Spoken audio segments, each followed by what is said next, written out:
नमस्कार मित्रों, आप सभी का स्वागत है एक बार फिर से द स्ट्रैटेजिक फैक्ट्स विद आकाश में। मित्रों, कल्पना कीजिए एक सुबह दुनिया उठती है और अचानक इलेक्ट्रिक गाड़ियों का उत्पादन रुक जाता है, मोबाइल फैक्ट्रियां बंद हो जाती हैं, मिसाइल सिस्टम कमज़ोर पड़ जाते हैं, सोलर पैनल की सप्लाई ठप हो जाती है। क्यों?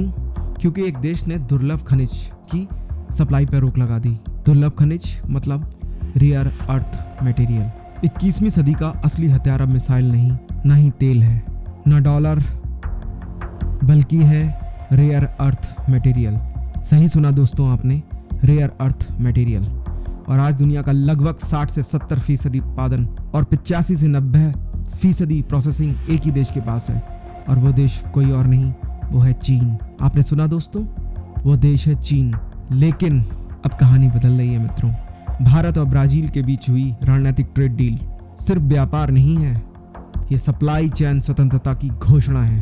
प्रधानमंत्री नरेंद्र मोदी और ब्राजील के राष्ट्रपति लुइज इनासियो लुला डी सिल्वा ने जो विजन रखा है वह स्पष्ट है। बहुध्रुवीय विश्व व्यवस्था, मल्टीलैटरलिज्म की मजबूती, ग्लोबल साउथ की आवाज, चीन की निर्भरता में कमी। आपने सुना दोस्तों, चीन पर निर्भरता में कमी।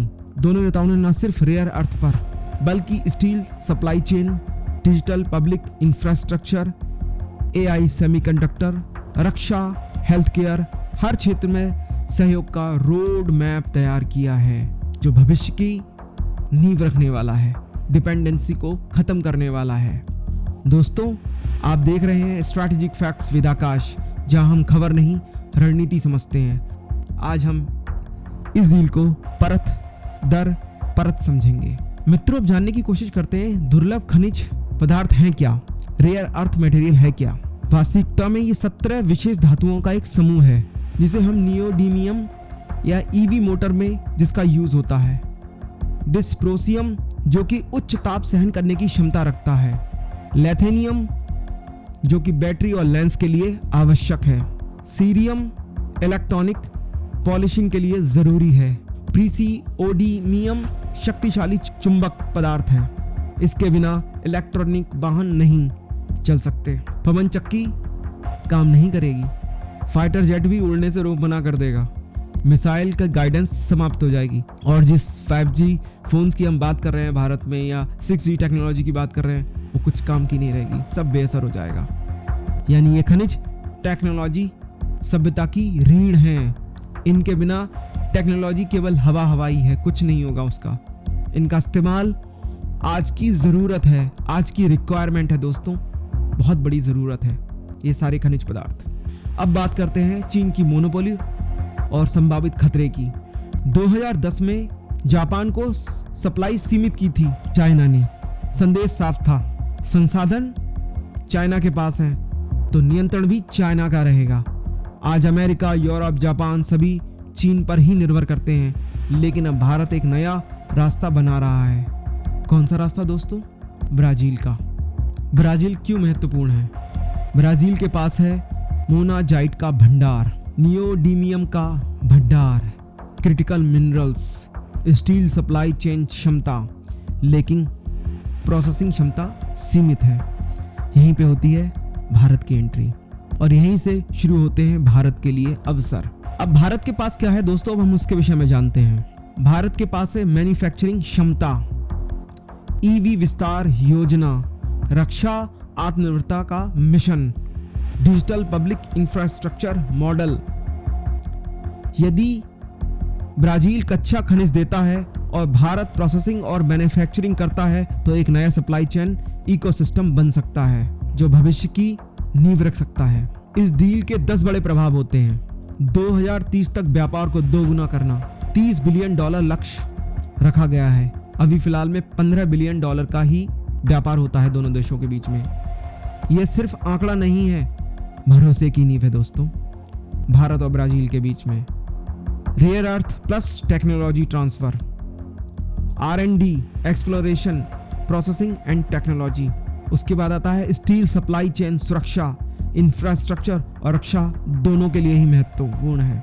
Digital public infrastructure, AI, blockchain, super computer, quantum tech, ये सारी चीजें शामिल हैं। उसके बाद आता है MSME सहयोग, छोटे उद्योगों को लैटिन अमेरिकी बाजार तक पहुंच, भारतीय फार्माकोपिया की मान्यता, बिजनेस वीजा 10 साल तक, भारतीय उद्यमियों को बहुत बड़ा लाभ होगा, पोस्टल और ई-कॉमर्स सहयोग, डिजिटल ट्रेड बूस्ट होगा, आतंकवाद के खिलाफ साझा रुख, ग्लोबल साउथ का नेतृत्व, Bharat plus Brazil is equal to नई धुरी। अब जानते हैं डॉलर सिस्टम पर क्या प्रभाव पड़ेगा। यदि व्यापार स्थानीय मुद्रा में बढ़ता है भारत और ब्राजील के बीच में, तो डॉलर की निर्भरता समाप्त होगी, विदेशी मुद्रा का दबाव कम होगा, बहुध्रुवीय आर्थिक ढांचा मजबूत होगा, डॉलर खत्म नहीं होगा लेकिन विकल्प बनेंगे और विकल्प ही संतुलन बनाते हैं मित्रों। अब जानते हैं मित्रों चीन के लिए रणनीतिक झटके का। Supply diversification, BRICS network, processing क्षमता भारत में आ जाएगी, ग्लोबल साउथ एकजुटता। यह युद्ध नहीं है मित्रों, यह विकल्प निर्माण है, और जब विकल्प मजबूत होता है तो मोनोपोली टूटती है दोस्तों। मोनोपोली टूट रही है और इस प्रोसेस के साथ टूटेगी भी जरूर। अब बात करते हैं भविष्य की तस्वीर की। भारत के लिहाज से रेयर अर्थ प्रोसेसिंग हब बन जाएगा भारत, ईवी सुपर पावर बनेगा भारत, रक्षा आत्मनिर्भरता आएगी, टेक्नोलॉजी का निर्यातक बनेगा। अब बात करते हैं ब्राजील के लिए कि ब्राजील को लिए क्या फायदा होगा। एशिया में भारत रूपी एक स्थायी बाजार प्राप्त होगा, निवेश का प्रवाह होगा, इंडस्ट्रियल अपग्रेड होगा। ये तो बात हमने भारत और ब्राजील की। अब हम बात करते हैं विश्व के लिए। इस डील से भारत और ब्राजील को ही नहीं बल्कि पूरे विश्व को फायदा होगा। विश्व को कैसे फायदा होगा? सप्लाई चेन का संतुलन बनेगा, चीन पर निर्भरता कम होगी, बहुध्रुवीय अर्थव्यवस्था बनेगी। दोस्तों 21वीं सदी की शक्ति अब केवल सेना से तय नहीं होगी, ताकत तय होगी। किसके पास संसाधन है, किसके पास तकनीक है और किसके पास सप्लाई चेन पर नियंत्रण है। ये दुर्लभ पृथ्वी खनिज या रेयर अर्थ मटेरियल भविष्य में तेल का स्थान ले लेंगे। प्रधानमंत्री मोदी का विजन है आत्मनिर्भर भारत, राष्ट्रपति लूला का विजन है मजबूत मल्टीलैटरिज्म। जब ये दोनों मिलते हैं तो ग्लोबल साउथ की आवाज गूंजती है। यह डील छोटी लग सकती है लेकिन आने वाले दशक में यह टेक्नोलॉजी स्वतंत्रता की नींव बन सकती है। यदि भारत प्रोसेसिंग क्षमता में निवेश करता है तो वह सिर्फ आयातक नहीं रहेगा। आप ध्यान से सुनिए मित्रों, तब भारत केवल आयातक नहीं रहेगा बल्कि निर्यातक बन जाएगा। और जब ऐसा होगा तो चीन की मोनोपोली इतिहास का हिस्सा बन जाएगी। लोग कहेंगे हाँ कभी चीन की चलती थी। दोस्तों अगर आपको ऐसे ही गहराई वाले रणनीतिक विश्लेषण चाहिए तो channel the strategic facts with Akash को लाइक करें, सब्सक्राइब करें और शेयर करना न भूलें। मैं हूं आकाश, मिलते हैं अगली स्ट्रैटेजिक स्टोरी में।